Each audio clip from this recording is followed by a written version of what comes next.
Hello everyone, selamat malam. Selamat datang di Oasis Session dari New One International Church. Semoga hari teman-teman dalam keadaan baik. Seperti kita tahu bahwa PPKM udah level 1 dan saya yakin itu juga jadi struggle bagi teman-teman yang ada di jalanan. Dan saya berharap bahwa masa-masa sekarang atau IG live pendek ini bisa menyegarkan teman-teman dan bisa menguatkan teman-teman untuk bisa segar, menyegarkan dirimu di tengah-tengah hari, teman-teman. Saya berdoa supaya di dalam setiap aspek hidupmu hari-hari ini kamu bisa merasakan kebaikan Tuhan. Dan walaupun harimu gak selalu baik dan kemacetan sudah mulai melanda, saya berdoa supaya teman-teman bisa melihat secuplik kasih karunia di setiap kehidupanmu. Oke. Sambil saya mau ajak kita sama-sama menyembah dan kita ngerenungin firman Tuhan sedikit. Saya berharap menyegarkan bagi teman-teman. Ku tahu Bapa peliharaku, Dia baik, ku yakin Dia selalu sertaku.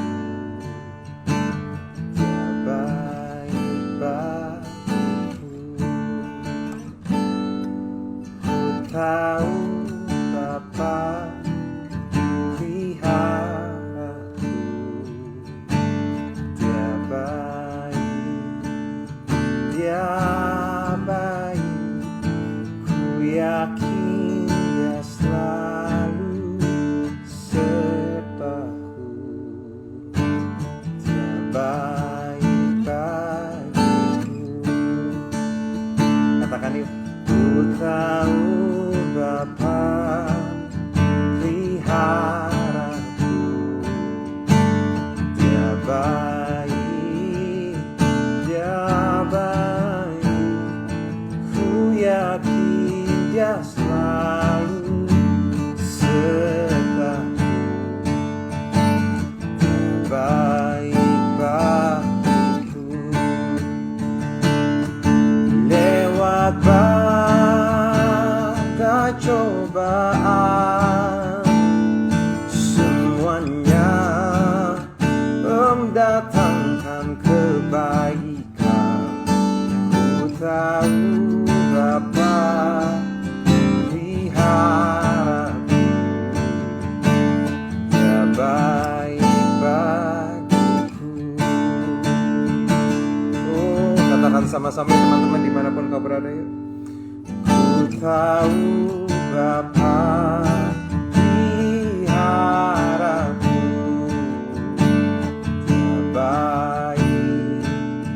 Dia baik, ku yakin Dia selalu sertaku. Dia baik bagiku. Seram, oh lewat badai cobaan, semuanya mendatangkan kebaikan. Ku tahu Bapa peliharaku, Dia baik bagiku. Kami berterima kasih Tuhan. Terima kasih atas segala kebaikan-Mu. Mungkin di masa-masa saat ini, mungkin lagi jalanan udah mulai kena macet lagi, work from office udah mulai 100%, dan kami udah mulai berusaha untuk kembali ke realita kota kami yang gak mudah Tuhan. Tapi kami berdoa Tuhan, biarlah di setiap aspek hidup kami bisa melihat kebaikan dan melihat betapa Kau menyertai kami Tuhan. Katakan sama-sama yuk. Ku tahu Bapa, amin.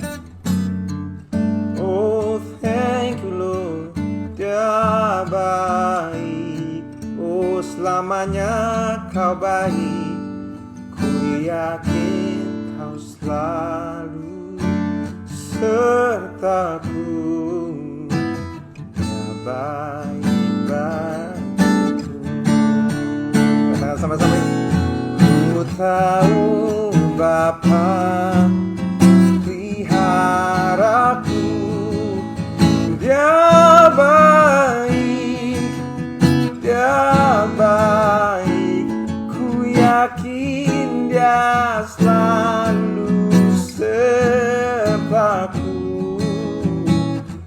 Dia baik bagiku.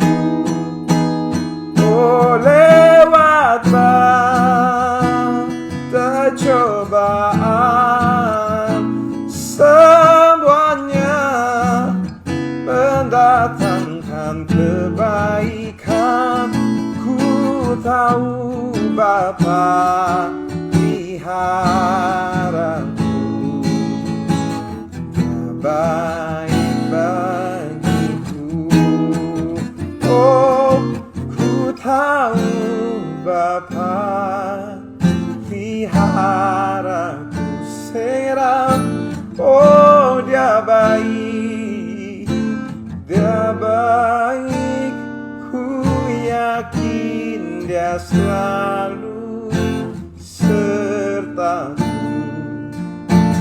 Dia baik bagiku. Oh, lewat badai cobaan, semuanya mendatangkan kebaikan. Ku tahu Bapa peliharaku. Dia baik bagiku. Ku yakin dia selalu sertaku. Dia baik bagiku. Oh, Kau baik bagi kami Tuhan. Kau Bapa yang baik, tak pernah menyerah, akan selalu ada, akan selalu setia. Thank you Lord, thank you Lord. Kita akan sama-sama sekali lagi. Ku tahu Bapa peliharaku. Dia baik, dia baik. Ku yakin dia selalu sertaku. Dia baik bagiku. Oh, ku tahu Bapa peliharaku. Amin. Dia baik, dia baik. Ku yakin dia selalu sertaku. Dia baik bagiku. Oh, lewat badai cobaan, semuanya mendatangkan kebaikan. Ku tahu Bapa peliharaku. Dia baik bagiku. Oh, dia baik bagiku. Dia baik bagiku. Baik bagiku, baik bagiku. Thank you Lord. Terima kasih apapun yang terjadi di hidup kami, sesuai rencanamu, karena Kau bekerja mendatangkan kebaikan bagi semua yang mengasihimu, yang mengasihimu. Thank you Lord, thank you Lord.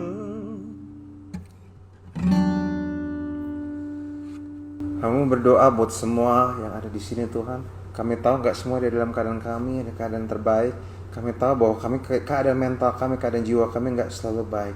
Tapi kami berdoa biarlah bahwa di masa-masa cuma waktu yang pendek ini kami bisa menikmati Engkau, kami bisa menikmati kesegaran bahwa kami bisa menikmati suaramu berbicara atas hidup setiap kami. Tuhan, biarlah di dalam setiap pemikiran kami, di setiap hati kami Kau segarkan kembali Tuhan. Kami tahu biarlah hari ini ada kesegaran, biarlah hari ini ada pengharapan yang baru. Thank you Lord, terima kasih Kau nggak pernah menyerah pada kami. Di dalam Yesus, amin. Amin, amin. Teman-teman, hari ini topik saya mau ngomong tentang asal bicara. Tentang asal bicara. Di Amsal 12 ayat 18 ada ayat yang bilang, omongan yang sembarangan dapat melukai hati seperti tusukan pedang. Kata-kata bijaksana bagaikan obat yang menyembuhkan.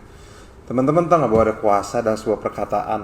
Entah perkataan yang kita ucapkan sendiri, entah perkataan yang kita ucapkan ke orang lain, atau perkataan yang kita ucapkan sama diri kita sendiri, atau perkataan yang kita ucapkan pada Tuhan. Perkataan punya kuasa. Dunia diciptakan Tuhan lewat sebuah perkataan. Dan maka dari itu, karena kita diciptaan Tuhan dan kita diciptakan serupa dan segambar dengan Dia, maka walaupun tidak sehebat Tuhan, perkataan kita pun punya kuasa. Perkataan kita mampu naikin mental orang, juga mampu menjatuhkan mental orang.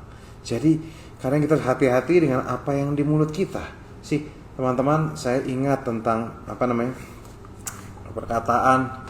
Dan teman-teman, kalau kita boleh jujur, bukan kita semua pengen diomongin hal-hal yang baik di hidup kita. Tahu gak sih bahwa, saya tahu bahwa kita hidup di masa dimana ada begitu banyak orang bilang bahwa, hey, ini masa bebas berpendapat. Saya bisa mengucapkan apapun yang saya mau. Ya, nggak salah teman-teman bahwa hak mengemukakan pendapat diatur undang-undang, teman-teman, bahwa. Tapi kita juga perlu ngerti bahwa hanya karena semua orang punya hak untuk menyampaikan pendapat mereka, nggak berarti kita bebas bully orang. Apa saya bisa cerna, teman-teman? Kalau ada temenmu yang mau di-tag, silakan tag dia. Hanya karena kamu bebas mengungkapkan pendapat, tidak berarti kamu bisa seenak kayak bully orang. Kenapa? Karena omongan yang sembarangan dapat melukai hati. Kenyataan yang orang yang justru paling dekat. Jadi firman Tuhan mengatakan bahwa omongan itu seperti tusukan pedang. Dan seperti yang teman-teman tahu bahwa tusukan pedang justru orang-orang yang paling dekat sama kita itu yang paling bisa punya dampak untuk melukai kita, karena mereka bisa nusuk pedang lebih dalam dibanding yang lain. Makanya kadang kita juga perlu ngerti bahwa perkataan kita itu kita nggak berarti bebas bully orang atau ngejek orang. Teman-teman, saya tahu kalau teman-teman di dalam kehidupan di sosial media ya, ada di sosial media teman-teman, berkali-kali mungkin teman-teman ketemu orang yang tiba-tiba ngomongnya nggak jelas, follow kamu enggak. Kalau saya sih sering ngalamin ya, follow kamu enggak, tiba-tiba ngomong nggak jelas, nggak nyambung dari konten, ngomongnya tuh kayak nyampah aja di situ. Pernah ketemu orang-orang kayak gitu? Ya, apalagi mereka ternyata beraninya cuma di sosmed doang, beraninya cuma di fake account doang. Terus begitu di real life, ciut ternyata, nggak berani mereka. Ternyata yang justru mereka baru berani pada waktu mereka pakai fake account mereka tuh yang followersnya 0, followingnya banyak itu tuh. Nah, tapi yang kita perlu ngerti bahwa kenyataannya adalah kebebasan kita bicara dibatasi kebebasan orang lain. Nah, ini adalah sebuah realita. Tapi juga ini realita yang baik, teman-teman. Ini bikin kita bertanggung jawab. Ada statement yang bilang, you have to say what's on your mind. Teman-teman percaya statement itu? Kamu harus katakan apa yang di pikiranmu. Itu saya setuju, betul. Kita harus katakan apa yang di pikiran kita. Tapi kita juga perlu mikirin apa yang akan kita katakan. So, we need to say what's on our mind, tapi kita juga perlu mind what we're gonna say. Kalau orang bule bilang gitu, say what's on your mind, but mind what you're gonna say. Katakan yang ingin katakan yang ada di pikiranmu, tapi pikirin yang ingin kau katakan. Tentu ini bukan berarti kita juga harus mikirin terus perkataan kita, tapi ini tapi ini berbicara tentang sebuah keseimbangan. Bahwa sebagai ganti kita bebas ngomong apa aja yang di pikiran kita, kita juga harus mikir kata apa yang kita keluarkan. Kenapa? Karena perkataan itu punya kekuasaan yang sangat luar biasa. Nah, teman-teman tahu nggak bahwa dia bisa menyentuh hati orang, dia bisa juga ngancurin hati orang. Teman-teman tahu nggak, kalau salah satu momen favorit saya, ini saya jujur ya, as a pastor saya ngomong, salah satu momen favorit saya adalah setiap kali saya khotbah di New One Church, di gereja rumah saya, adalah karena setiap kali saya ngomong, ada orang-orang menerima firman Tuhan, yang menghargai firman Tuhan dan menghargai si pembawa firman Tuhan ya. Saya udah nggak bakal lupa bahwa setiap kali ada begitu banyak anak-anak yang di New Wine yang setiap kali saya udah mau ngomong firman Tuhan atau siapapun ngomong firman Tuhan, mereka udah mulai siap, pay attention. Mereka menghargai firman Tuhan dibicarakan. Dan bagi saya itu sesuatu yang menguatkan. Mungkin teman-teman nggak tahu, tapi setiap tepuk tanganmu, setiap aminmu, setiap kamu keluarin statement, setiap kamu snapgram, statement yang sebagai saya as a pastor, teman-teman foto dan teman-teman post, bagi saya itu sesuatu menyegarkan. Kenapa? Karena sambil teman-teman merasa dikuatkan dengan firman Tuhan, saya yakin teman-teman dikuatkan dengan firman Tuhan, tapi at the same time teman-teman juga menguatkan saya yang hamba Tuhan, sehingga your encouraging atmosphere encouragingmu itu membuat saya bisa mengeluarkan lebih baik. Jadi bagi saya itu sesuatu yang luar biasa teman-teman. Mungkin teman-teman diberkati dengan saya katakan, tapi percayalah, saya lebih diberkati dengan apa yang teman-teman feedback teman-teman itu sesuatu yang sangat luar biasa. So jangan pernah anggap remeh tepuk tanganmu, jangan pernah anggap remeh aminmu, jangan pernah anggap remeh setiap snapgram atau insta stories yang kau foto. Kenapa? Karena itu sudah sebuah bukti bahwa kau sebegitu menghargai firman Tuhan dan kau tidak sabar membagikannya. So jadi bagi saya itu sesuatu yang teman-teman perlu pegang. Nah tapi juga kata-kata yang kasar, merendahkan. Saya pernah ada di satu tempat di mana tentu hamba Tuhan nggak selalu bisa diterima di mana-mana. Tapi memang kenyataannya ada tempat-tempat di mana saya datang, padahal saya udah siapin yang bagus, segala trik sudah saya siapin. Pada waktu saya ngomong, mereka diem aja, nggak menghargai, kayak bodoh amat, kayak mikir, kelihatan nggak mikir, kelihatan gerasa gerusuk. Saya sih sebenarnya dibilang tersinggung ya, firman Tuhan bilang bahwa hamba Tuhan nggak akan selalu bisa diterima. Tapi yang bikin saya tersinggung adalah mereka tidak menghargai firman Tuhan. Dan bagi saya itu sesuatu yang nggak bagus di hidup mereka. Nggak heran mungkin hidup mereka nggak banyak berubah. Nah, tapi teman-teman makanya jangan pernah lupa kekuasaan sebuah perkataan teman-teman. Kata-kata seorang ayah bisa menciptakan dunia yang rapuh untuk anaknya. Kita tahu nggak teman-teman, di setiap kehidupan kita, especially di gereja, saya berkali-kali ngomong, kita butuh orang-orang yang bisa melihat kita sebagaimana adanya. Nggak cuma fokus di kelemahan kita. Nggak cuma fokus di kebodohan kita. Karena semua orang bisa melakukan hal bodoh. Tapi bisa melihat yang terbaik dari kita juga.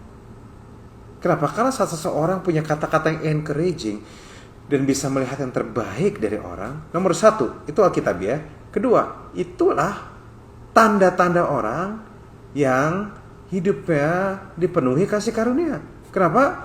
Karena kasih karunia juga mengeluarkan sisi terbaik dari seseorang.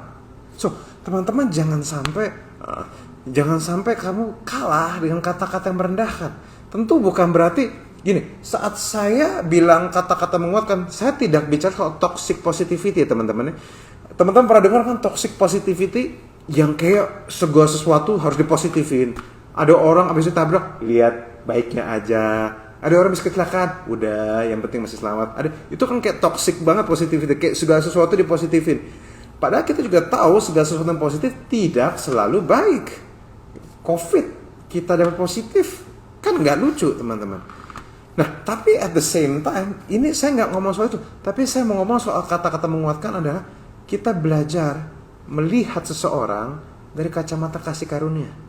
Bahwa dia bisa lemah, dia bisa bikin salah, tapi kita percaya yang terbaik dari dia. Kita percaya bahwa ada hal baik yang Tuhan taruh di hidup dia. Tentu nggak semua orang bisa percaya itu, tapi kita perlu belajar ngomong. Kadang saya ingat awal-awal pada Connect Group mulai, saya punya sebuah budaya. Saya menghadirkan sebuah budaya yang bernama Words of Encouragement. Bahwa setiap kali di budaya-budaya itu, saya ada momennya saya ngomong sama orang-orang, beberapa teman-teman di Connect Groups. Mungkin nggak semua tahu budaya ini. Tapi saya ngomong bisa, saya cari berbagai macam cara yang kreatif untuk bisa encourage mereka. Itu pernah terjadi Connect Group. Saya harap sih mungkin itu harus dibangun lagi ya. Karena sempat udah gak ada. Tapi ini sesuatu yang menguatkan teman-teman bahwa hey, kamu tuh luar biasa. Kamu tuh emang gak mudah hidupnya. tapi saya menaruh nilai yang baik bagi kamu. Saya percaya bahwa kamu itu diciptakan Tuhan, kamu bukan orang sembarangan. Teman-teman, saya mau nanya, apakah orang nggak tenang dan happy dikasih tahu kayak gitu? Sama, bayangkan kalau bisa kamu baru pertama kali datang ke gereja gitu ya, kamu asing, kamu nggak ngerti orang-orang di situ seperti apa. Tapi ada orang-orang datang misalnya dan dia bilang, hey, saya tahu ini baru pertama kali kamu datang, saya tahu ini baru pertama kali kamu lihat, tapi saya cuma kasih tahu kamu orang luar biasa.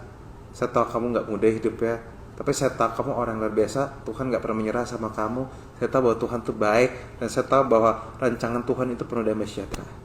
Sekarang kamu bayangkan kalau kamu di posisi orang kayak gitu, pertama kali datang gereja, terus kamu ketemu orang kayak gitu, yang dia mengakui bahwa dia belum kenal kamu, tapi dia kasih kata-kata menguatkan. Bukankah semua orang pada kenyataan membutuhkan random encouragement? Saya pernah lihat ada sebuah sebuah riset. Nah, seorang nyetir mobil, dan di nyetir mobil itu di setiap lampu merah, ini riset bule sih, dia muji orang di samping, di kiri kanan dia, mobil kiri kanan dia kayak, woi mas, hey man. Pas orangnya buka jendela dia bilang, lu tau gak lu ganteng? Wah, itu mereka langsung, saudara tau gak, mereka senyum, mereka semangat lagi. Ya, people need that, teman-teman. Orang butuh kata-kata menguatkan seperti itu. Kadang mungkin kita sekali-sekali harus ngomong, kamu cantik banget hari ini, kamu ganteng banget hari ini. Ya walaupun kadang orang bisa salah, emang sebelumnya enggak. Ada sih orang yang suka kayak gitu, tapi ya semoga itu enggak disalahartikan ya. Ya saya berharap gini, tentu sekali lagi saya juga enggak percaya toxic positivity. Tapi toxic positivity dan hidup di bawah kasih karunia ada dua hal sangat berbeda. Saya percaya bahwa orang hidup dalam kasih karunia bukan berarti dia tidak lihat kejelekan. Pada waktu Yesus memberikan kasih karunia, Tuhan berikan kasih karunia buat kita, bukan berarti dia tidak lihat kejelekan kita. Dia tahu, tapi dia tahu ada hal-hal baik, dan dia tahu kita bisa jadi apa saat bersama dia. So teman-teman, biarlah mentalmu bukan jadi orang mental toxic positivity. Saat mereka lagi sedih, bersedihlah bareng mereka. Tapi jangan sampai keluar kata-kata sembarangan yang menyakitkan. Kalaupun kamu bercandain orang, bercandalah yang lucu maksudnya, yang benar lucu, yang jangan yang nggak lucu gitu maksudnya. Kayak kenapa? Karena kata-kata bijaksana kita bilang bagaikan obat yang menyembuhkan. Sih teman-teman, kenapa menyembuhkan? Begitu banyak orang luka. Teman-teman tahu nggak bahwa ada begitu banyak makian yang kita terima di kantor, mungkin di rumah, dimanapun kita berada. Mungkin di jalan pun kita dimaki. Mungkin di motor pun kita dimaki. Mungkin di mobil pun kita dimaki. Nah, tetapi kita juga perlu untuk di rumah Tuhan kita belajar untuk ngomong hal yang baik, teman-teman. Tentu jangan sampai juga kamu kehilangan selera humormu ya. Jangan sampai kita gampang tersinggung juga. Tapi biarlah sambil kita bercanda in everything kita bisa lakukan, kita belajar to become an encourager. Emang nggak mudah memang, tapi memang ini budaya yang harus dibangun. Teman-teman jangan lupa bahwa salah satu nilai di New One International Church adalah kita encouraging. Teman-teman tahu bahwa kita bukan cuma ingin membangun sebuah budaya yang encouraging, ibadah yang encouraging, pujian-penyembahan yang encouraging, tapi kita juga mau belajar encourage orang dari kita sendiri. Dan semua dimulai pada waktu kita mengerti apa yang Yesus sudah lakukan bagi kita. Yesus sudah mati bagi kita, dan itu membuktikan bahwa bagi dia kita layak diperjuangkan. Bagi dia tahu yang terburuk kita, tapi dia bisa lihat masa depan. Teman-teman tahu gak beda iblis dan Tuhan apa? Tuhan tahu masa lalumu, tapi dia fokus di masa depanmu. Saudara tahu gak bahwa iblis itu tahu masa depanmu, tapi dia hanya fokus di masa lalu. So, kita pilih mana? Mau kayak setan apa kayak Tuhan, teman-teman? Tentu kita juga harus dalam ini baik-baik, teman-teman, bahwa semua orang punya masa lalu, semua orang punya rasa down-nya sendiri, dan makanya biarlah kita bisa menghadirkan atmosfer encouraging ini. Apa teman-teman yang nonton IG live ini, apa bisa dicerna, teman-teman? Apa perkataan saya bisa dicerna? Apa kultium ini bisa dicerna? Semoga ini menguatkan bagi teman-teman semua. Semoga teman-teman baik yang dengar maupun enggak, teman-teman bisa untuk membangun sebuah budaya yang baru. Ini memang, teman-teman gini, muji orang itu tidak intensional, teman-teman. Dia tidak intensional. Dia harus belajar intensional. Kita tidak otomatis. Kenapa? Karena kalau kita otomatis, bawahnya kita mengejek orang. Loh, hati kita banyak iri kok. Hati kita banyak iri, banyak kemarahan, banyak kebencian. Memang tidak. Tiba-tiba kita yang harus terbiasa. Kita memang harus belajar membangun untuk terbiasa. Dan ingat, bisa karena biasa.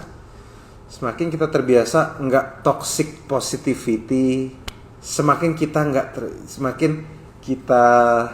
belajar untuk encourage orang secara jujur, nggak bullshit ya maksudnya ya. Kita belajar melihat yang baik dari orang itu, maka saya percaya bahwa atmosfer itu akan bisa menyegarkan orang. Teman-teman tahu nggak bahwa perkataanmu yang menguatkan juga bisa diurapi Tuhan. Nggak selalu orang diberkati karena pendeta. Saya tahu begitu banyak orang diberkati pada waktu mereka ngeliat Asher. Saya tahu ada orang diberkati bisa karena banyak hal. Orang tuh bisa disentuh hatinya sama Tuhan karena banyak hal. Dan tidak selalu kan sama pendeta. Jangan lupa bahwa roh yang sama ada di dalam saya, di dalam Pastor Chris, Pastor Robert, Pastor Umin, ada menyertai kalian juga. Kami tidak merasa roh Tuhan lebih besar di kami seperti di kalian. Atau kami tidak merasa roh kudus di kalian lebih kecil daripada roh kudus di saya. I never said that. Saya percaya bahwa setiap orang punya akses yang sama untuk punya perkataan menguatkan yang diurapi. Biarlah hari ini bisa menginspirasi teman-teman dan menguatkan teman-teman. Dan sebelum itu, izinin saya sebelum saya sudah tutup, saya ingin mengucapkan beberapa kata. Ada beberapa di antara teman-teman yang saat ini mungkin gak lagi dalam keadaan baik. Ada di antara beberapa teman-teman yang saat ini kamu lagi dalam keadaan struggle. Ada di antara teman-teman yang mungkin lagi butuh pekerjaan. Ada di antara teman-teman saat ini lagi ada di persimpangan jalan. Tapi saya cuma mau kasih tahu, bagi kamu di persimpangan jalan, jangan menyerah sama kehidupan. You are an amazing person. Kamu orang luar biasa. Kamu bisa down, tapi kamu bisa bangkit lagi. Bagi kamu yang lagi stres dengan pekerjaanmu, saya mau kasih tahu bahwa kamu mungkin sedang jawaban doa. Mungkin saat ini kamu nggak dianggap. Mungkin saat ini kamu lagi nggak mudah. Tapi saya mau kasih tahu, Tuhan nggak pernah menyerah sama kamu. Saya percaya bahwa ini tidak akan selamanya. Saya percaya akan ada waktunya. Kamu akan bisa di tempat lebih baik lagi. Dan bagi teman-teman yang saat ini apapun keadaanmu, I just want to encourage you. Saya cuma mau mendorong kamu bahwa kamu dikasihi, kamu luar biasa. Kamu indah, kamu diurapi. Firman Tuhan bilang kamu adalah imamat yang rajani, yaitu kamu punya pengurapan imam dan pengurapan raja. Bahwa setiap perkataanmu itu penuh kuasa. Dan kamu jangan pernah lupa bahwa roh yang sama di dalam saya, roh yang sama di dalam Musa, roh yang sama di dalam Petrus ada juga bersamamu. So, biarlah ini kau tanamkan di hatimu. Do not give up on life. Tetap bersemangat. Hidup memang susah. Emang kerjaan kadang bisa shitty, tapi jangan pernah lupa teman-teman, apapun terjadi, God is not giving up on you. Ya, oke. Mari kita berdoa. Bapa, hamba-Mu selesai berbicara. Biar ada spirit of encouragement, spirit yang menguatkan, spirit yang mendorong, bukan menjatuhkan, bisa hadir di hati setiap kami Tuhan. Tuhan, terima kasih atas kebaikan-Mu, terima kasih Kau gak pernah menyerah sama kami. Di dalam nama Yesus, biarlah ada ketenangan dan keteduhan di dalam setiap hati anak-anak dan pikiran anak-anak. Di dalam nama Yesus. Amin. God bless you all. See you. Take care. Salam olahraga. Ya, nggak jelas.